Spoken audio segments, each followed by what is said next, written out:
CCS university के form भरने start हो गए हैं, आप सभी को पता ही है। इस वीडियो में हम अगर कोई गलती हो जाए तो उसके बारे में थोड़ी सी बात करेंगे। ये जो फॉर्म है इतना टिपिकल नहीं है भरना, आप इजीली इस फॉर्म को भर सकते हो, लेकिन गलती कहाँ पे होगी, उस गलती का क्या करना है, थोड़ी सी वो चीज़ के बारे में बात करेंगे जिसमें बच्चों को थोड़ी दिक्कत हो सकती है। सबसे पहले आप जब इस वेबसाइट पे जाते हो तो यहाँ पे दो ऑप्शन जो नीले कलर में है वो देखने को मिलेंगे।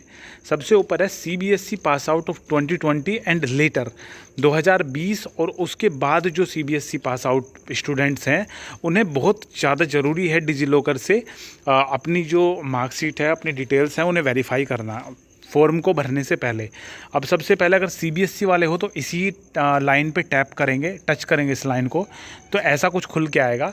तो 12th पासिंग ईयर ये पूछेगा कि 12th कब पास आपने करी है। अब मान के चलो 2021 में आपने पास करी। ये रोल नंबर आपसे 2 बार रोल नंबर डलवाएगा। रोल नंबर डालना है 12वीं क्लास का, उसके बाद अपना नाम डालना है जो कि आपकी मार्कशीट में है, जो आपके रिज़ल्ट में आ रहा है, प्रॉपर सेम नाम वो डालना है। उसके बाद नीचे कैप्चा आ रहा है, कैप्चा डाल के ओके कर देना है। तो कुछ इस तरीके से वो आपका डेटा दिखाएगा, तो कि आपका नाम ये है, पापा का नाम ये है, मम्मी का नाम ये है, आपके सब्जेक्ट ये हैं और आपके इतने में से इतने नंबर हैं। ठीक है, तो data was successfully fetched from DigiLocker. तो डिजी लॉकर से आपका डेटा सक्सेसफुली फेच कर लिया गया है। और नीचे की तरफ दिखाएगा यहाँ पे go to home page and proceed to fill the UG form, मतलब इसे बैक करें और अपने होम पेज पे जाएं और अपना फॉर्म भरना स्टार्ट करें। जब आप इस पर क्लिक करोगे तो या तो ये ऑप्शन आएगा उस पर आपके पास, या फिर ये दोबारा से ऑप्शन आएगा। तो यहाँ पे यूजी एडमिशन रजिस्ट्रेशन पे क्लिक करना है। अगर आप यूपी बोर्ड हो तो डायरेक्ट यहीं पे क्लिक करना है, और सीबीएसई वाले हो तो सबसे पहले डिजी लॉकर से अपना जो है अपनी डिटेल फैच करनी है, सिंक करनी है, और फिर जाके यहाँ पे जाना है। तो यहाँ पे जब आप चले जाओगे तो यहाँ पे ये ऑप्शन आएंगे। तो इसमें सेलेक्ट बोर्ड आप करोगे सबसे पहले। अगर आप सीबीएसई बोर्ड हो तो पहला ऑप्शन ही आपका है, ठीक है, central board of secondary EDU education to community centre करके जो लिखा हुआ है। और तीसरा ऑप्शन जो है Uttar Pradesh board of high school and intermediate education Allahabad, ये आप सेलेक्ट करोगे। ठीक है, तो दोनों ऑप्शन यहीं पे दे रखे हैं। बाकी नीचे जो है अदर बोर्ड्स की लिस्ट दी हुई है। अगर इनसे अलग अगर आप बोर्ड से हो तो नीचे वाले ऑप्शन सेलेक्ट करते हो, लेकिन अगर नीचे वाले आपने सेलेक्ट करे तो आपकी जो है मेरिट अलग तरीके से लगेगी। ठीक है, क्योंकि वो अदर बोर्ड्स में आ रहे हैं। तो यूपी का जो है वो यही है, उत्तर प्रदेश इलाहाबाद वाला जो बोर्ड है। ठीक है, एक यूपी का अगर आप में से बहुत से बच्चों ने मुझे लग रहा भरवा लिया, क्योंकि अभी ये फॉर्म चले हैं और इससे बहुत से कैफ़े वाले पहले भी भर रहे थे इससे फॉर्म, इस वाली लिंक से।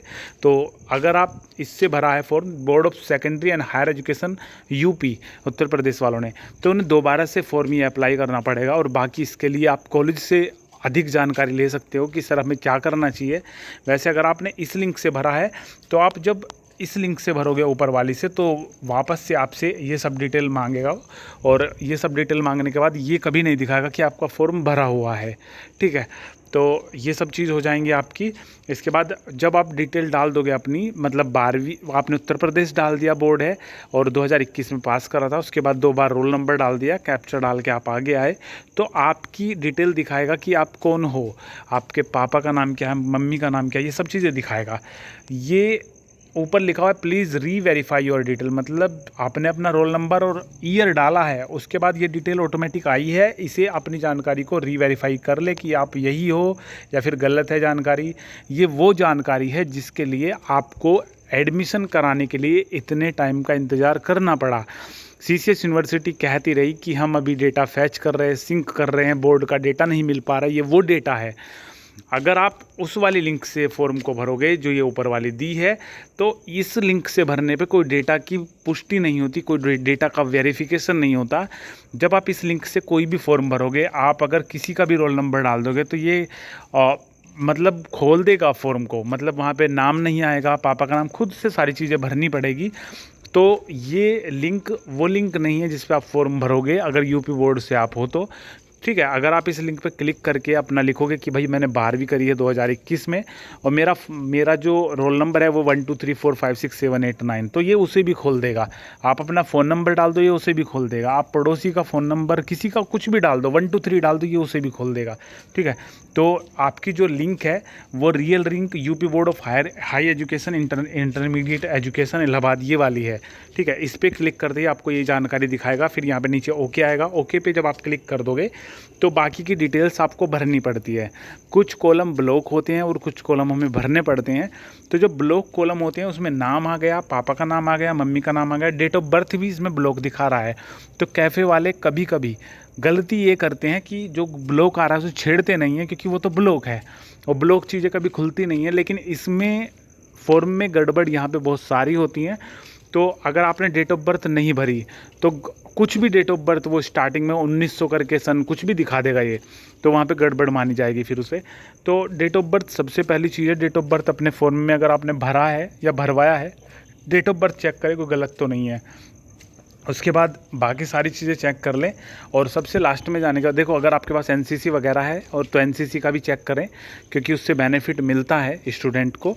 ठीक है, वो सब करते हुए सिंपल सा प्रोसीजर है। कॉलेज वगैरह छांट लें अपने, और ठीक है। और उसके बाद ये जो सब्जेक्ट हैं, ये फ़िलहाल सब्जेक्ट आ रहे हैं उसमें लिखे हुए, धीरे धीरे बढ़ जाएंगे। कुछ भाई पूछेंगे कि भाई बीएससी का एग्रीकल्चर है, ये नहीं आ रहा है या फिर वो नहीं आ रहा है, तो धीरे धीरे भाई बढ़ जाएंगे। और जितनी अपडेट है वो हम आपको अपडेट करते रहेंगे। इससे अलग अभी तक ना अपडेट आई है, ना हमें उसकी जानकारी है। जितनी अपडेट आती रहेगी वो आप तक पहुंचाते रहेंगे। इसके अलावा अगर आपका कोई कोर्स है तो आप चेक करें, वेबसाइट पे जाएं, भरे फॉर्म को, कोई दिक्कत है। अच्छा, एक चीज़ और इसमें हम बता दें, कुछ भाई पूछते हैं कि भाई एलएलबी के क्यों नहीं आए। देखो भाई, एलएलबी आपको लगता है कि वो ग्रेजुएशन है और एलएलएम पोस्ट ग्रेजुएशन है, लेकिन एलएलबी को पोस्ट ग्रेजुएशन की तरह ट्रीट किया जाता है। उसके फॉर्म तब आते हैं जब पोस्ट ग्रेजुएशन के फॉर्म आते हैं। ठीक है, तो ये चीज़ है। तो एलएलबी के इसलिए इसमें नहीं है। ठीक है, तो वो पोस्ट ग्रेजुएशन की तरह आएंगे। और बीए एलएलबी इंटीग्रेटेड 5 साल का कोर्स है, इसीलिए ये इसमें अवेलेबल है फ़िलहाल। ठीक है, अभी जब आप रजिस्ट्रेशन कर दोगे अपना, तो यहाँ पे एक लॉगिन आईडी मिलेगी और फ़ोन पे आपका पासवर्ड जाएगा। तो फ़ोन वो नंबर दें जो चालू हो आपका। ठीक है, क्योंकि एक ही बार ये रजिस्ट्रेशन होगा और दोबारा रिसेंड ही कर सकते हो। बाद में अगर कोई दिक्कत हो जाए आपको, तो आपको एक मेल करना पड़ता है कि भाई मेरा डेटा डिलीट कर दो। डेटा डिलीट करने के लिए अभी हम थोड़ी सी देर में ये सारा प्रोसीजर आपको बता देंगे। तो ये चीज़ आ जाएगी। अपना आईडी और पासवर्ड संभाल के रखें, क्योंकि जब भी चीज़ें कुछ देखनी होगी तो इसी चीज़ को देखनी होगी। अगर आपको मेरिट देखनी है तो इसी चीज़ से देखनी होगी। अपने फ़ोन पे मेरिट देख सकते हो, उसके लिए हम अलग से वीडियो बना देंगे कि किस तरीके से।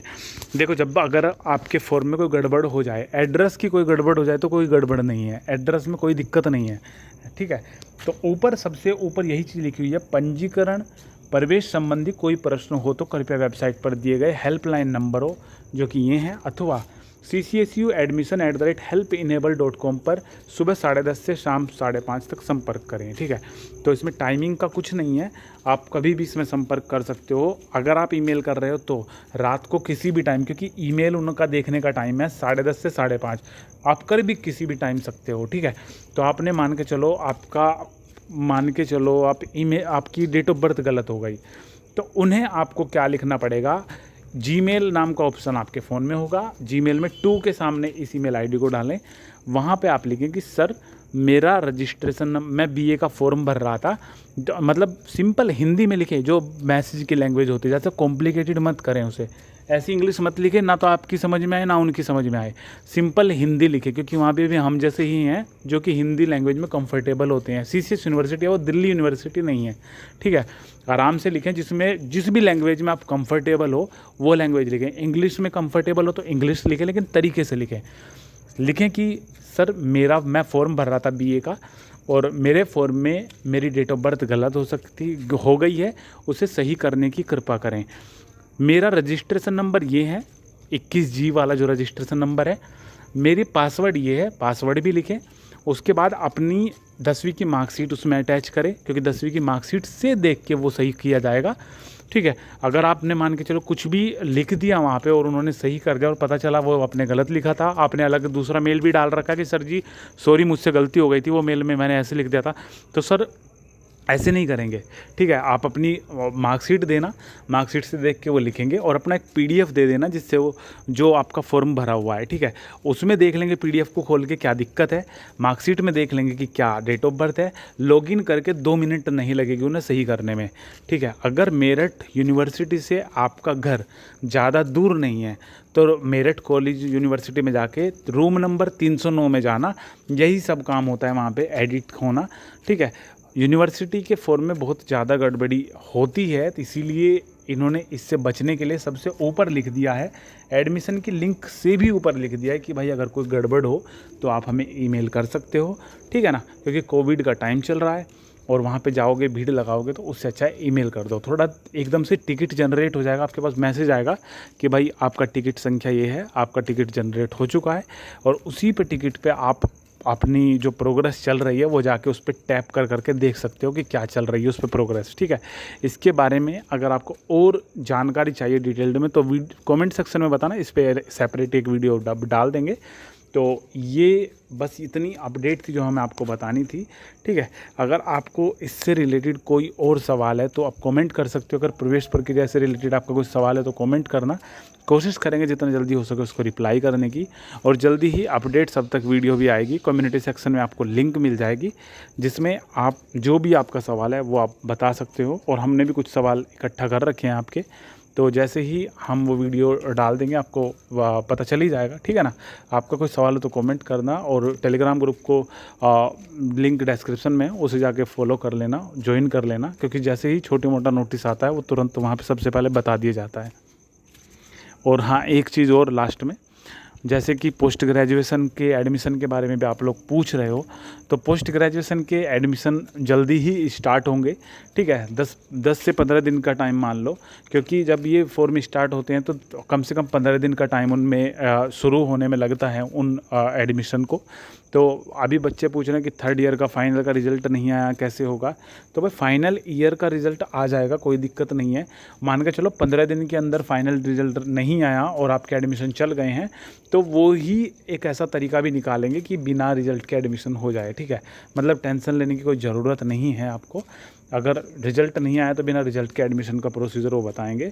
और बाकी अगर आपको कोई और यूनिवर्सिटी में जाना है तो वो यूनिवर्सिटी में जाना है तो ये फिर ईमेल आईडी है, इस पे आप मेल करके पूछ सकते हो, ठीक है ना। तो बस ये अपडेट है भाई। बाकी अपने कॉलेज वगैरह से बात करना, अगर कोई दिक्कत हो हमसे बात करना, टेलीग्राम, इंस्टाग्राम, जहाँ पे भी आप बात करना चाहते हो, तो कोशिश करेंगे जितना जल्दी हो सके आपके सवालों के रिप्लाई करने की। अभी तक थोड़ा कम जो है थोड़ा लेट रिप्लाई मिला है आपको, क्योंकि SSCGD के फॉर्म चल रहे थे, उन्हें निपटाने में व्यस्त थे हम, लेकिन अभी बिल्कुल फ्री हैं। तो जैसे ही आपका रिप्लाई या मैसेज आएगा उसका रिप्लाई तुरंत करने की कोशिश करेंगे, ठीक है। तो बस यही अपडेट थी। बाकी तैयारी करो, भरो फॉर्म को। अगर कोई दिक्कत आए तो कमेंट करना, और क्या दिक्कत है क्या नहीं, क्योंकि बहुत सी ऐसी प्रॉब्लम होती हैं जिनका सही होना गलत होना कोई ज़्यादा फ़र्क नहीं पड़ता, जैसे कि एड्रेस, ठीक है। और मेल फीमेल से भी फ़र्क पड़ जाता है, क्योंकि मान के चलो आया तो स्कीम में आया कि भाई लड़कियों का सेल्फ सेंटर होगा और लड़के जाएंगे और किसी और जगह पे, ठीक है। और अगर मेल का किसी ने फीमेल का मेल कर रखा होगा तो वो जाएगी कहीं और पे लड़कों के साथ। नहीं तो फिर अगर फीमेल लिख दिया किसी लड़के ने, ध्यान नहीं दिया, तो वो उसका सेल्फ सेंटर पड़ेगा, मतलब सब जगह लड़कियां और अकेला लड़का, ठीक है। तो इस टाइप से कुछ दिक्कत पड़ती है इसकी, ठीक है। तो बस भाई यही अपडेट थी अभी तक की फॉर्म से रिलेटेड। कोई सवाल हो तो कमेंट करना।